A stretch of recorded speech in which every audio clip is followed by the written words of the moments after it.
उमेदवार पुढचे बलाढ्य आहेत जे तुम्ही म्हटलं जातं किंवा बऱ्याच ठिकाणी म्हटलं जातं की ते एवढे बलाढ्य उमेदवार असताना तुम्ही इलेक्शनला किंवा या निवडणुकीला कसे सामोरे जाणार.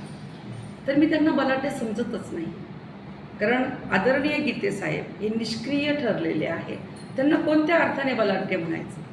आदरणीय तटकरे साहेब यांनी स्वतःच्या घरामध्ये 2-2 आमदार केलेले आहेत. त्यांनी विकास कोणाचा केला म्हणून त्यांनाही मी बलाढ्य समजत नाही. या 2 समजल्या जाणाऱ्या प्रस्थापित बलाढ्यांसमोर माझी जनताने मला आणलेलं आहे आणि माझ्याकडे नेहमीचा माझा एक डायलॉग आहे, अंदर की बात है 3 MLA मेरे साथ है.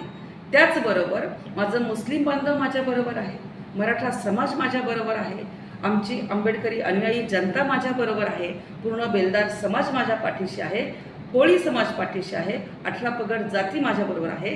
त्याच्यामुळे विकास करण्यासाठी त्यांनी मला